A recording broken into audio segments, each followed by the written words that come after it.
Women are taking on a greater role in leading our country. The Speaker of the House, Secretary of State, and Homeland Security Director are all women. 2 women sit on the Supreme Court, and 2008 saw a pair of women become serious contenders for Vice President and the White House. Given all this, it's likely we'll see a woman elected president in our lifetime, right? Well, our next guest says otherwise.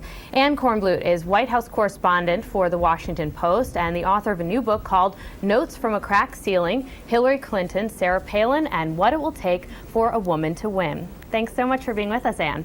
Thanks for having me.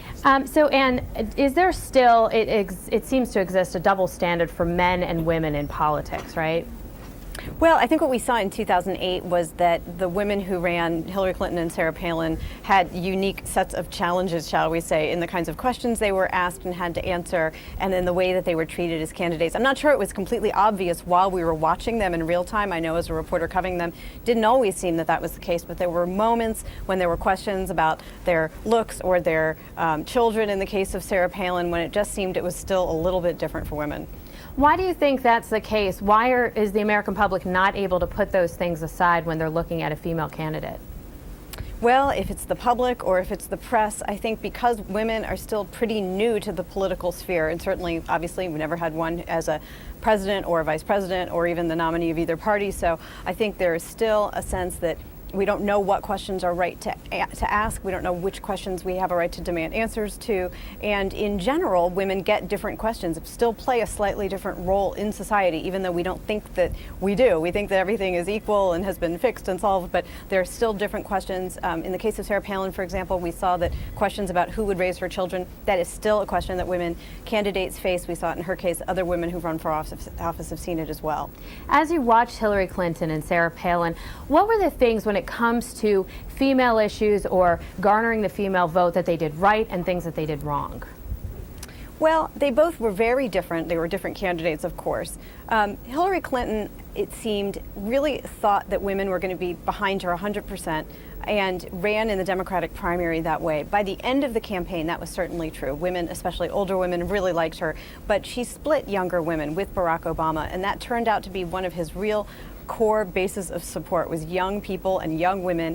And perhaps if Clinton had been able to tap into young women, maybe their sense of history somewhat more, she could have blunted his effect there.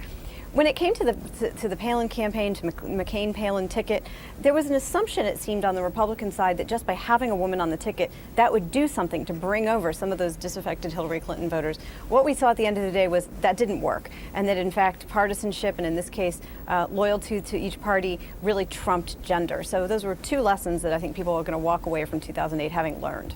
You took a look at some of the candidates and some of the leaders overseas. Women run many countries across the world. I mean, Angela Merkel of Germany, the list can go on and on.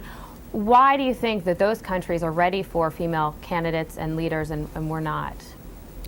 Well, I mean, one thing that's interesting is I think most people in America think we are still on the leading edge when it comes to progressiveness. And in fact, that isn't true. If you look even just at representation in Congress, we're down around 1/5 of Congress is women. In other parts of the world, 50% of their legislative bodies are women. One theory that has been borne out by some research about why other countries have had female heads of state is that it's just easier in a parliamentary system. Women are running for the support of their peers. They're not necessarily running at a national ticket, and that the scrutiny they undergo is from a body of their peers who know them and know their work, as opposed to something happening in the media and that's more focused on their looks.